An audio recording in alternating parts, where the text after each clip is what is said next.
Today. First, on Ukraine, in terms of financing, it's a break or take week. Topics that we have, the decisions that we have to make to support Ukraine, I think are very, very important.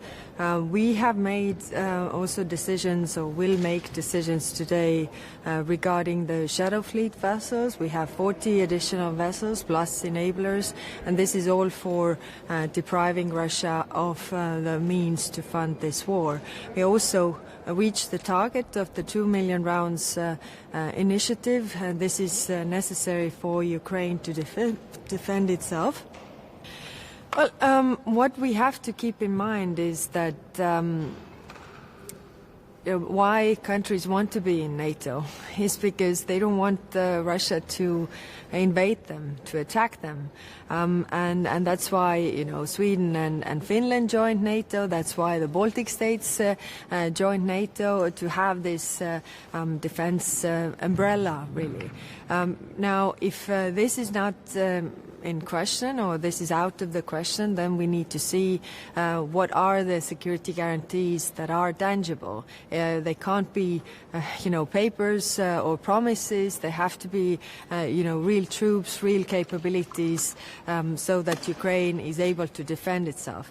We have to understand that Donbas is not Putin's endgame. If it gets Donbas, then the fortress is down, and then they definitely move on with taking the whole of Ukraine. And if Ukraine goes, then other regions are also in danger. We know this from the history, and we should learn from history. Yes, like I said, this is really a very important week for financing questions.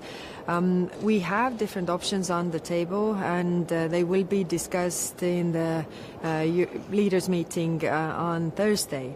What President Costa has said, we will not leave the meeting before we get before we get the decision on the funding for Ukraine. The most credible option is the reparations loan, and this is what we are working on. We are not there yet, and it is increasingly difficult, but we're doing the work. We still have some days.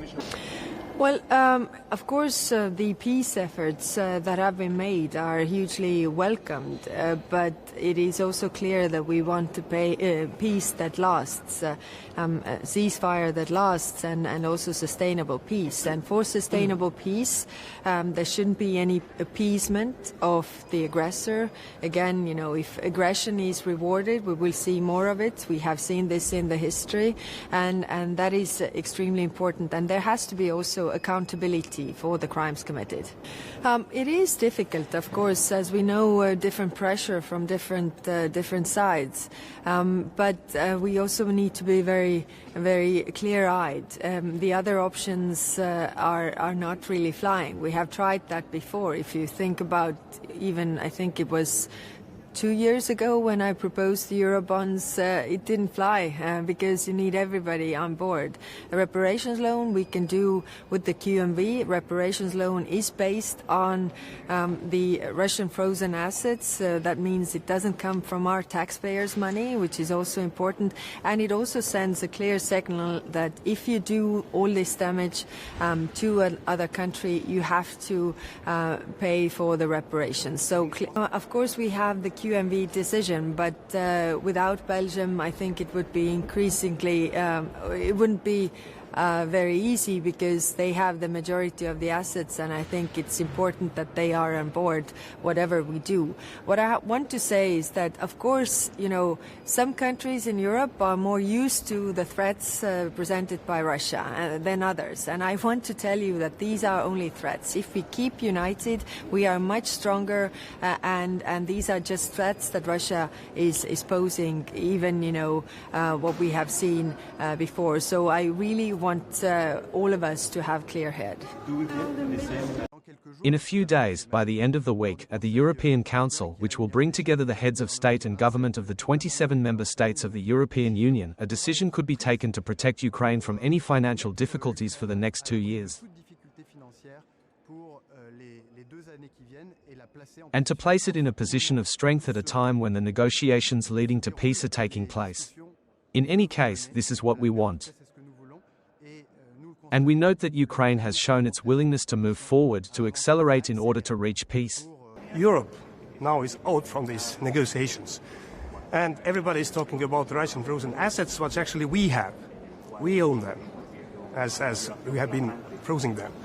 And so Europe must put ourselves around the table about the peace, just and lasting peace in Ukraine, because it's not about territories in Ukraine. It's about European security architecture. It's about our interests as well.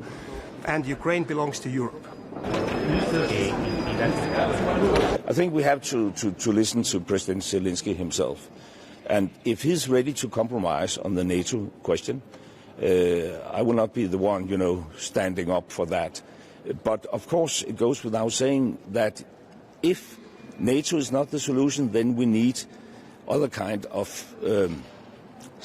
security guarantees, exactly as strong as an Article 5 guarantee. I think it's crunch time for Europe and Ukraine. We have been discussing this for quite a while. In the lead up to last weekend, we took a very important decision about stabilizing the mobilization of the Russian assets. It's a precondition for the next step, which is a reparation loan, and we must take that decision within the end of this week to secure that Ukraine is in a position to continue its freedom fight, but also to uphold, the whole society, but also in order to show the rest of the world that Europe is a strong player. Otherwise, we will give in to the impression pictured or painted by the American president that Europe is weak. Reparation loan is not the major and the best, but the only option how we can mobilize finances for Ukraine's need. And we know how many billions they need for defense efforts and also for macro-financial stability. Second, on the EU membership, we have to also move forward till the end of this year. If we cannot open the 6 clusters that are already screened by European Commission, we have to set the date politically within the European Council when it is the date for Ukraine's membership in EU, and it has to be even faster than 2030. Otherwise, we are not giving credible cards for Ukraine in these negotiations that are ongoing. So if this time Americans can achieve the result with Russians, not so much with Ukrainians, because we know that that all the leadership of Ukraine wants to achieve the ceasefire, then the long-lasting, credible peace. So then we can expect that this will be the move forward. Otherwise, we will be wasting American diplomacy's time and our time. We have to put pressure on Russia. That's why Europe must work already now on 20th package. We cannot stop. We cannot stop, pause, and then wait what will happen. No, we have to proceed. We see the membership of the Ukraine in the European Union as a political anchor of the security guarantees, and this is important for Ukraine, and it is also important for the European Union. In order to be able to do this, we have to go on with the reforms, and we are doing this. Whatever the ceasefire achieves, whatever is there will be no recognition of occupation as legal. So we will stick to our international positions that we have maintained, and that is something that we have been very clear about. And we very much commend the U.S. efforts. Really gigantic, substantial talks, very detailed talks from what we know, and our support for Ukraine, for Ukraine's independence, sovereignty, democracy for the future is absolute and total. So we will continue supporting Ukraine both on the battlefield as long as it lasts, but also at the peace talks, whatever is necessary.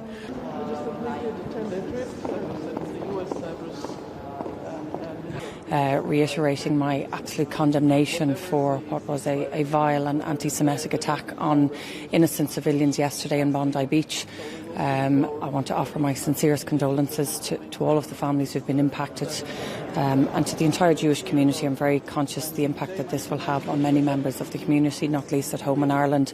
And I want to say in the strongest words possible, we utterly condemn what was a vile and anti-Semitic attack, and we must do everything that we can to push back on this type of anti-Semitism and hatred and violence across the world.